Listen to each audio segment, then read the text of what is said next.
is the point. What were you discussing? What have you been talking about? So when they informed the Buddha what the matter of discussion was, then the Buddha took it as the reason or the factor behind delivering that sutta, that discourse. Therefore, an example or the statement, this statement that I have given you appears in many suttas. So therefore we can know that this particular sutta is kind of atupattika, means based on an incident. So therefore something must have happened beforehand. So Buddha taking that as the base or the foundation for that particular sutta at that time, he delivered that sutta. For example, Mahapadana Sutta in the Digha Nikaya. You can find this kind of information. Kaya Bhikkave Etarani Kataya Sannisinna Sannipatita Gātapāvana Antarāgata Vipattaka. Means, what have you been, what's the talk which have you been engaged, or what have you been talking about before I entered the assembly hall, this hall, this place of the gathering. Therefore, so when we see that this piece of statement in a sutta, we can, in the most cases, we can assume or we can understand that this is a sutta that is based on an incident. Again, another example of a sutta which is in this particular nature, which is based on an incident. As we can see, so this sutta, Abhikandopama Sutta, the Anguttara Nikaya, where the incident behind this sutta was that while the Buddha was wandering. What does the term wandering mean?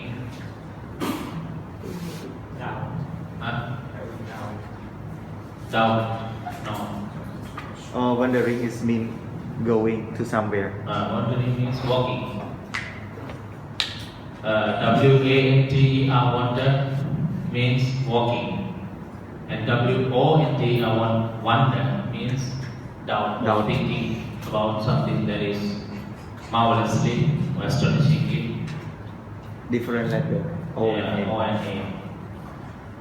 Therefore, wandering means walking, journeying. While the Buddha was walking in the Kosala, the region at that time, and there the Buddha saw a big fire in the forest, the burning, blazing, glowing, the nature of the fire. And so, making that fire as the base or the foundation, he delivered a sutta, this sutta, Angikandopama Sutta in the Anguttara Nikaya. So therefore we can see the nature, how the Buddha initiated or started communicating with the audience or the bhikkhus or listeners or the disciples based on particular incident. So therefore this is an example that seeing the fire in the way that as the base, as the foundation, he delivered this particular sutta. I asked the monks, do you see monks that this gave monks of fire, and then afterward he made that as the point of initiation, the base for the further communication. He made this as the starting point, then delivered that particular sutta, which is Abhikandopama Sutta.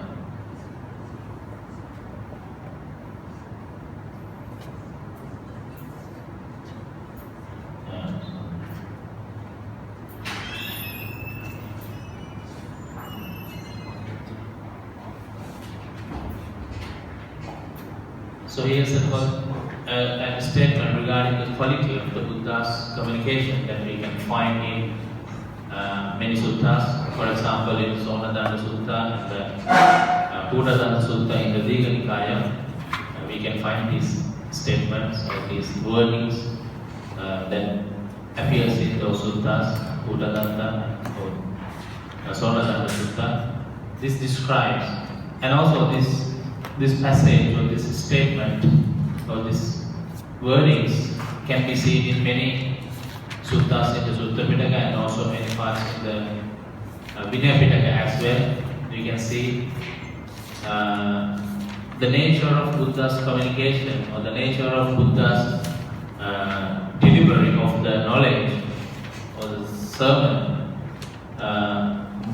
In many occasions, it has been described as being in this manner. What is that? So dhamma deseni adi kalyana, madhya kalyana, pariyosana kalyana means what is good at the beginning and good in the middle and in the end.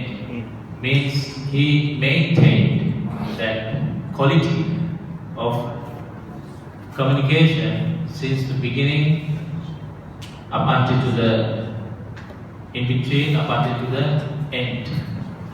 So this is another good quality of communication that we can see in the Buddha's communication skills or methods, which is retaining the quality of communication which is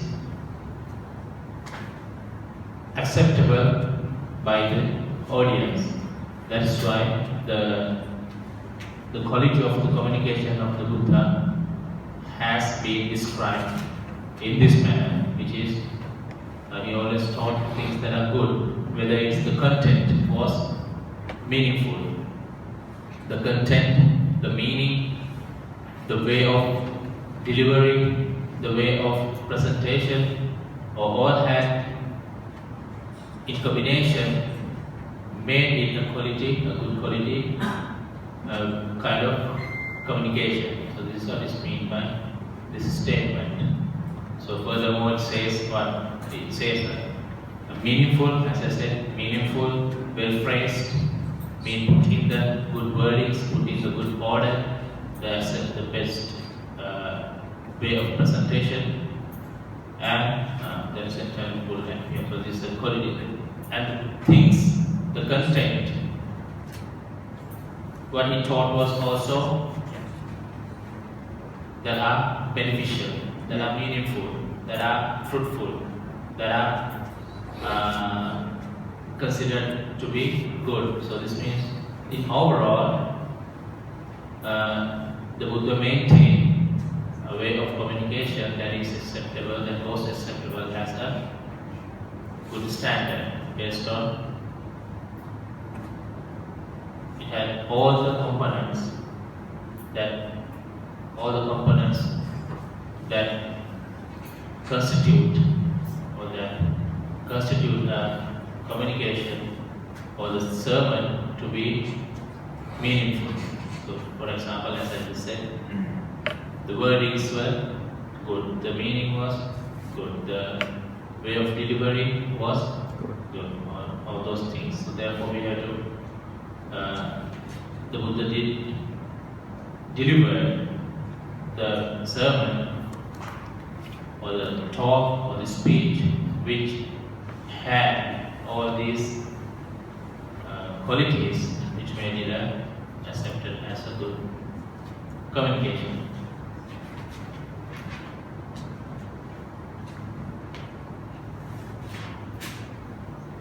Any question regarding what I have told you so far?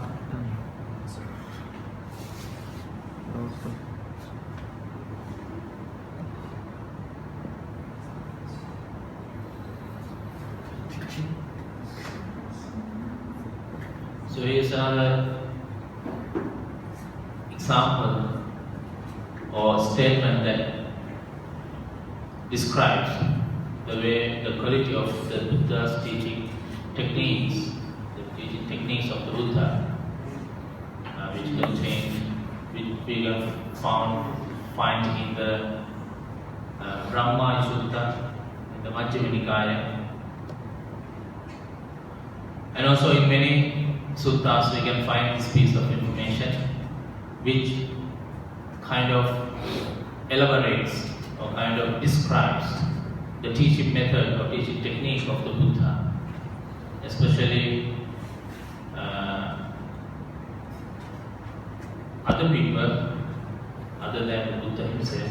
The other people, when refer to the quality of the Buddha's speech, when refer to the way of Buddha's teaching, the method of Buddha's teaching or communication, they, in most of the times, use these wordings or these piece of information to describe the quality or the method or technique of the Buddha's communication. We can find this information not only in the Sutta Pitaka but also in the Vinaya Pitaka as well.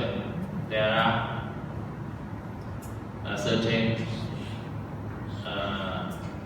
passages, certain parts in the Vinaya Pitaka as well when they talk about the Buddha's teaching method. They always, most of the time, describe it in this manner, which is firstly Sandasana.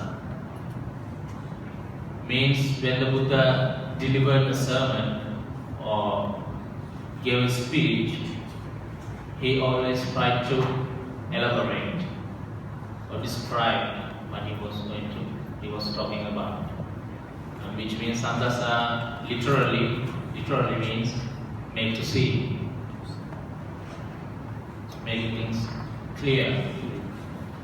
So this description is no matter what he teaches, there's the reason behind it, and analyzes it so that his listeners understand it clearly. This means whenever he taught, he used whatever method that is possible, whatever method that is applicable to make the point he want to make to be clear to the audience. That is what is meant by this term. He described, analyzed, illustrated, whatever you can say, or gave examples such as metaphors or similes to make that point clear to the audience. However way, he always tried to make that point clear. So that is very good quality of communication. Whatever you talk, whatever you want to deliver, to transfer. So you have to give all the attempt, all the effort into making that point clear to the audience, and make them see whichever way that is possible. That time they didn't have these technologies we have today, so therefore the Buddha mostly used similes, comparisons or metaphors, you can say, which means whenever he talked about something, he gave examples that is similar to that situation, so the listener can understand it clearly. Just other than just saying these words, be to the point and saying that directly what he wanted to say. He used many examples like this, like that, means similar to this, and that happens in that manner. There are more. I can say almost all of the suttas, most of the suttas I will say, we can find a lot of similes or a lot of metaphors that the Buddha used to make the point clear to the audience. There are so many examples we can find. Whichever sutta we take, there are most of the suttas there are one or at least one simile or an example to describe that thing, to make the point clear to the audience. And also he used wordings or vocabulary that is easy to understand. Understandable. Sometimes he used many words that is synonyms to each other. We can see in many suttas, Buddha used two or three words that have the similar meaning to denote that message, because he wanted the other person, if the other person didn't know this word, he might know the other word. So that is why we can find there are, to refer to one thing, there are many words that Buddha used to describe that point.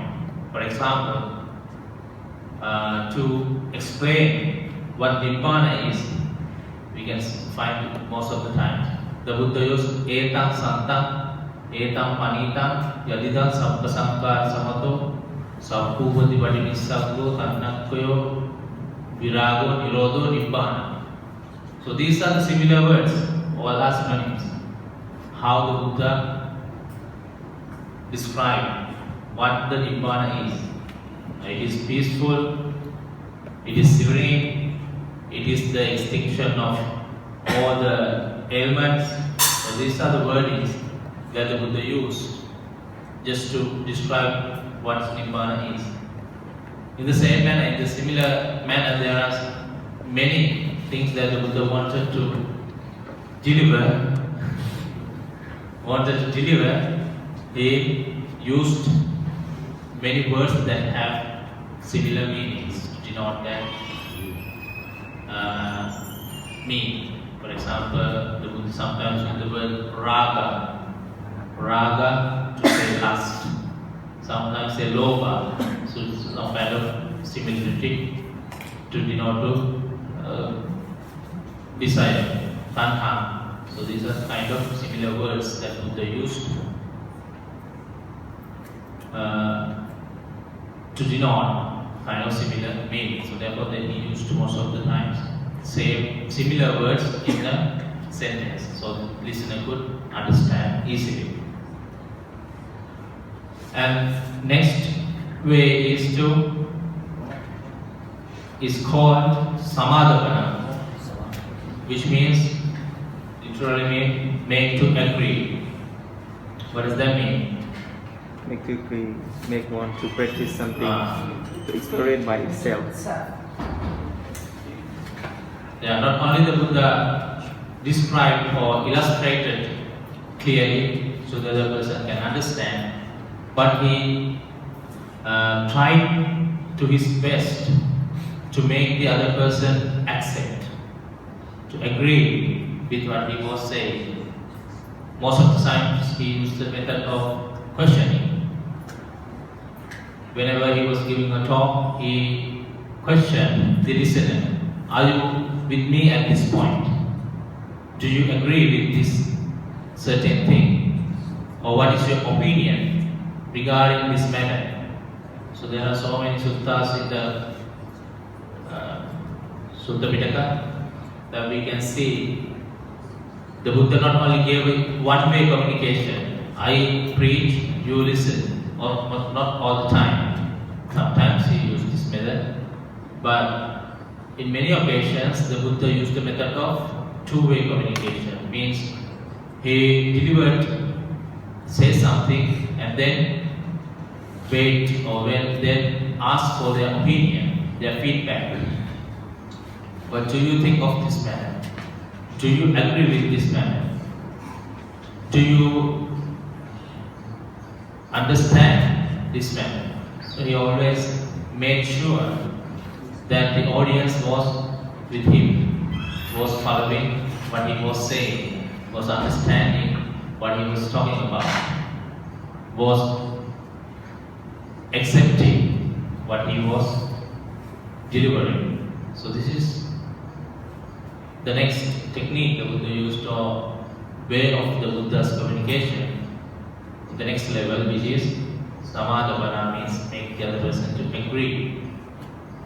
For example,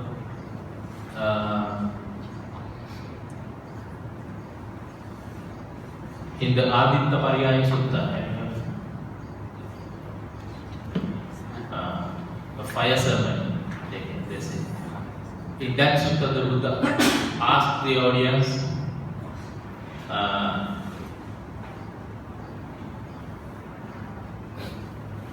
what do you think, monks, is form permanent or impermanent, or whatever permanent? Then the audience answer, it is impermanent, sir. Then Buddha asked, whatever is permanent, is it subject to change, or the ailments, or the suffering? They say it is. Then he gave the acceptance of the audience about it is subject to suffering. And Anatta Sutta, he delivered to the five ascetics. This kind of conversation went on. Or whatever that is impermanent and subject to change, is it suitable or appropriate for you to think it or consider it as me, as mine, as myself? So then he waited and he got the response or feedback from the audience as it is not suitable to consider these things that are ever changing and that are causing these sufferings to be taken as my, mine, or myself. So this is the way how he conducted these sermons or these talks, by making the audience to agree with him by questioning most of the times.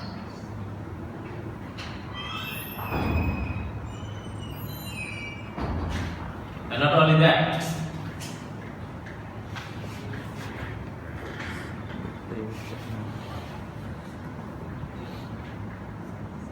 he applied the method of samuttejana, means arousing courage.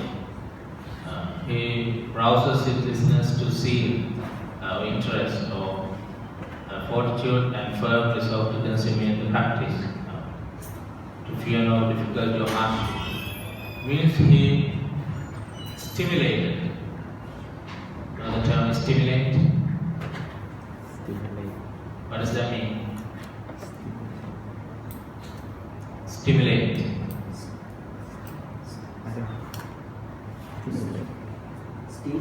Stimulate. S-T-I-M-U-L-A-T-E.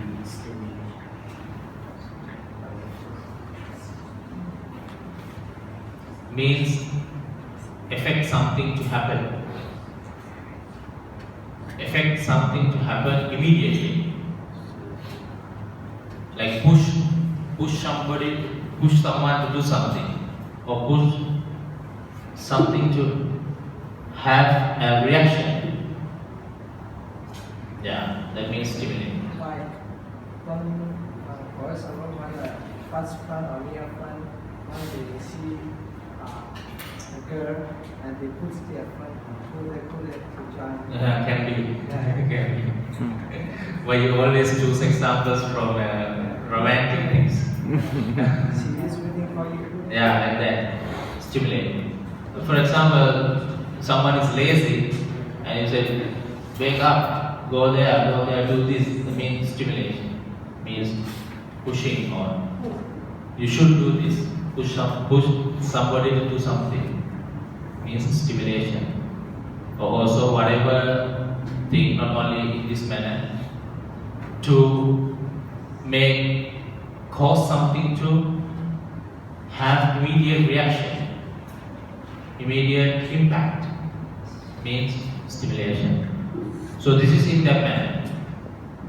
The Buddha always encouraged the audience. You should Don't be lazy all the time. Even at the, for example, we can see at the deathbed of the Buddha before his final emancipation or final passing away, before his passing away, he also encouraged the disciples, don't be heedless, don't be heedless, don't be lazy. You should act immediately to end the suffering, to whatever the goal that you want to reach. You should act immediately, diligently, without being lazy, without being careless, or without being heedless. Don't be heedless, don't be careless. You should involve, you should always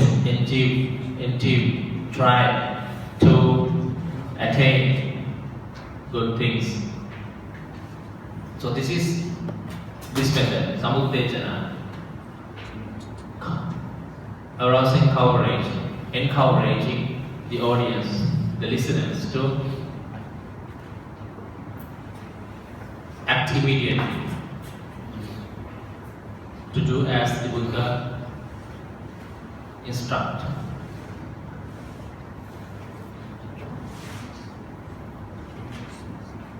And what is the next way? Sambhahasana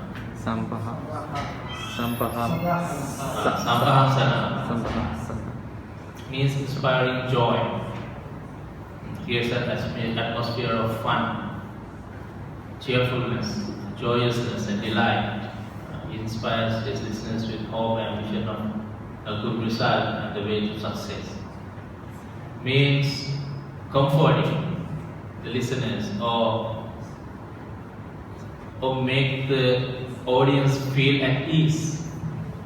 Make the audience feel at ease in listening to his sermons and in putting into action what he was instructing them to do. For example, he told them about the benefits most of the time. If you do this thing, you will get these benefits out of it. That is why you should be doing this. So that is this method. Means if you practice this and these things, you will attain this and these results. You will get this and these results.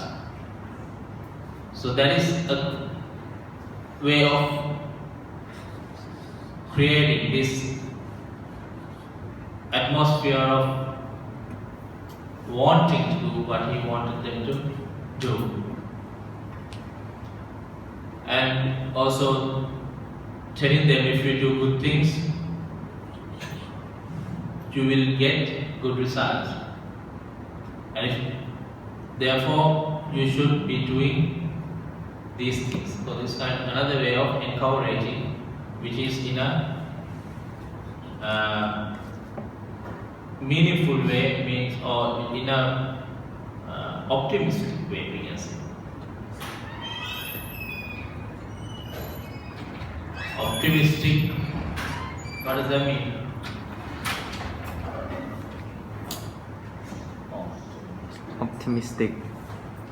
Optimistic way, optimistic manner, or optimism.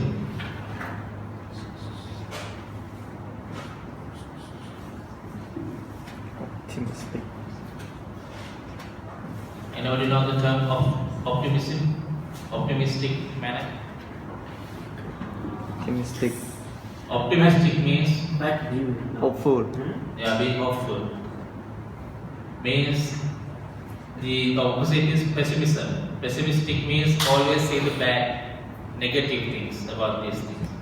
Optimistic means being hopeful, or being see the positive side of the things.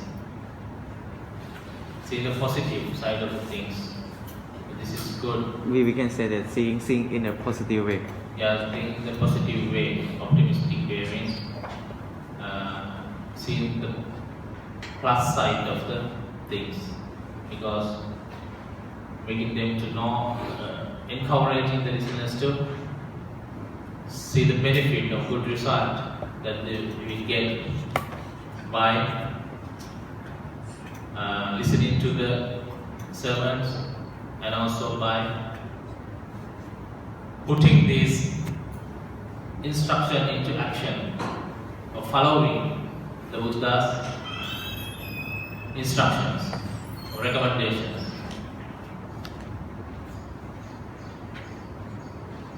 So these four ways, four elements, or the ways of communication that the Buddha possessed or the Buddha had, we can see in many incidents that where